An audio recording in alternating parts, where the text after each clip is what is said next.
en temas de aeropuertos y servicios auxiliares. Eduardo, ¿cómo estás? Un gusto saludarte. Muy buenas noches, Paco Ramírez. Muy bien, gracias, al aire. Ya habíamos platicado la semana pasada sobre el tema de las concesiones y la situación de la industria aeronáutica.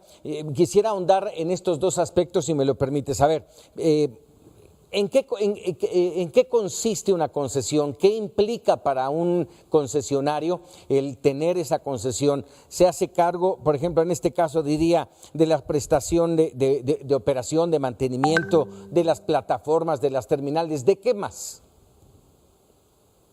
Mira, un concesionario generalmente en el ámbito de México como país, su principal obligación es la administración del aeropuerto.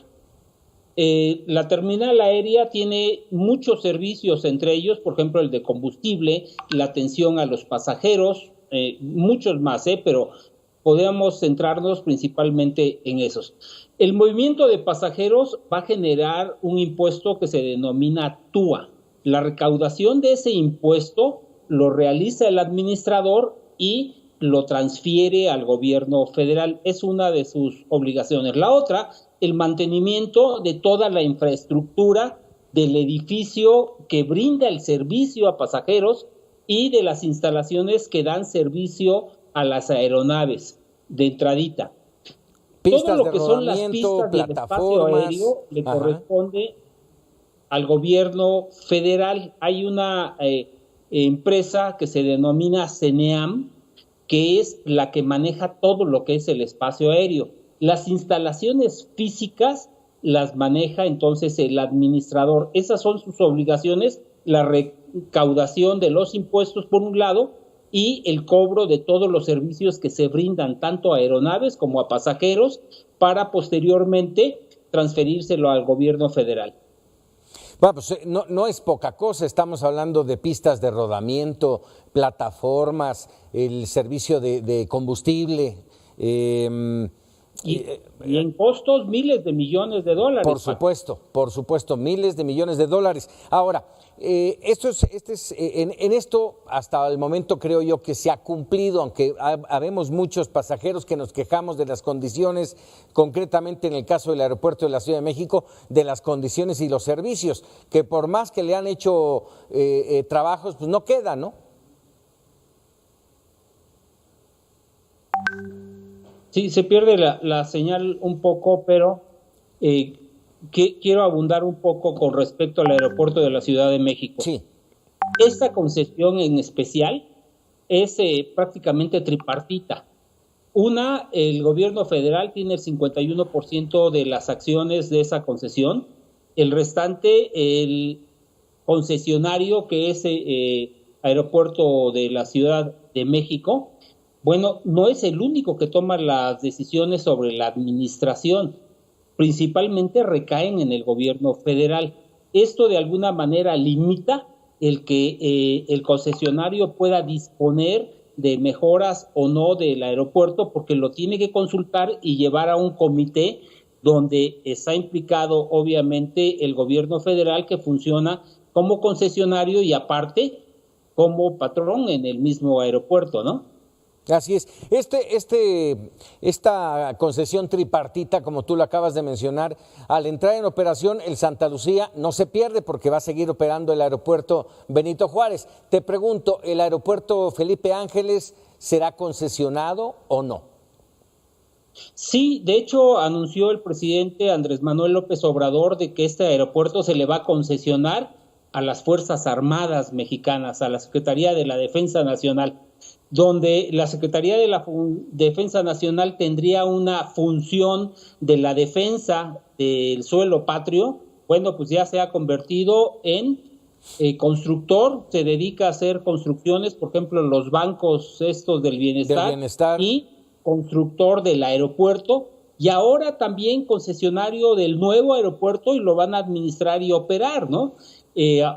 Esto obviamente va a redituar en que el ahorro que pudieran tener en la administración, bueno, pues se va a ir a las Fuerzas Armadas. ¿Cómo lo vayan a manejar estas utilidades? no nos los han dicho, por un lado.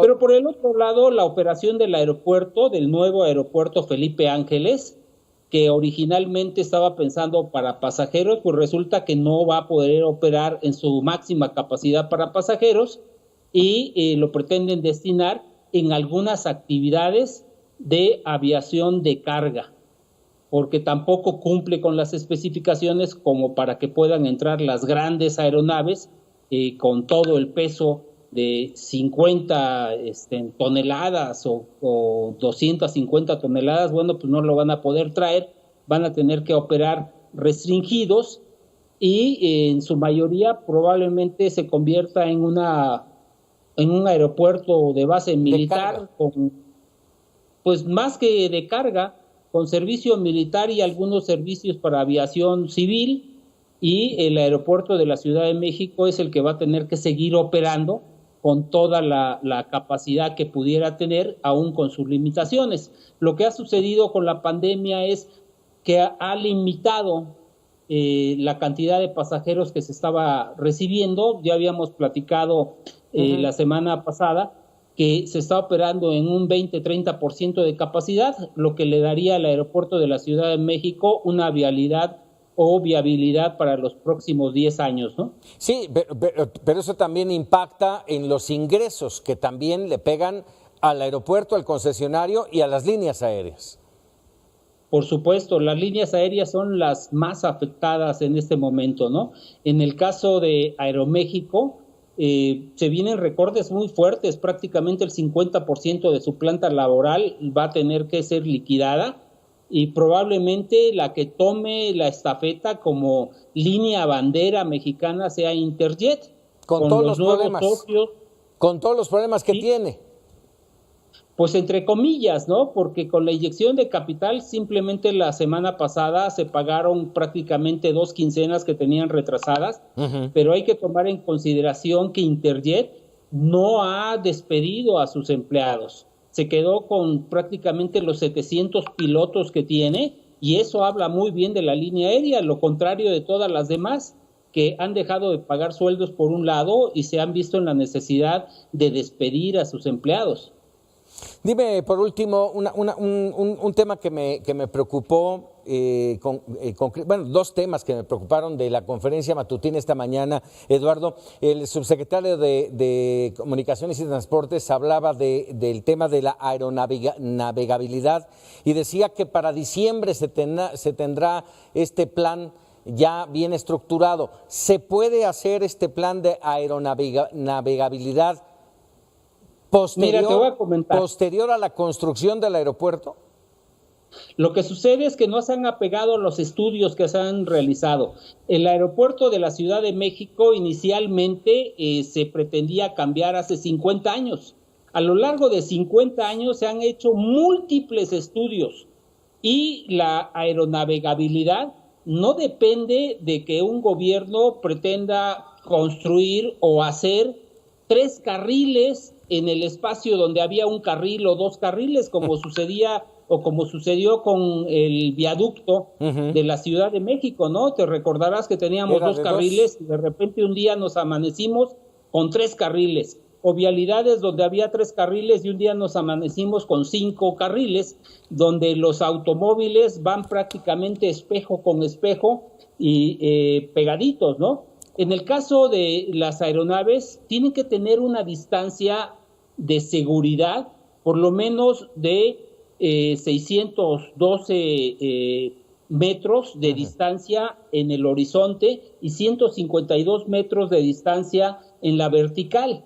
Eso no lo van a poder cambiar. Entonces, el que quieran hacer un estudio para reconfigurar el espacio aéreo de la Ciudad de México para la entrada y salida de aeronaves, pues es imposible, porque el aeropuerto de la Ciudad de México está en un valle rodeado por cerros que nada más tienen una puerta de entrada que es hacia el norte, por Santa Lucía precisamente, y hagan lo que hagan, no van a poder ampliar ese espacio aéreo porque está limitado. Entonces, las operaciones o las entradas y salidas de aeronaves pues van a tener que ser iguales, no se pueden incrementar, a menos que se salga de ese espacio y nos vayamos, por ejemplo, al Vaso de Texcoco, donde el espacio es muchísimo más amplio. Vaya suerte. Pues bueno, seguiremos platicando de ello. Eduardo Ramos Fuster, te agradezco mucho. Estamos al pendiente. Un saludo para ti y para tu auditorio, Paco. Muchísimas gracias, Eduardo.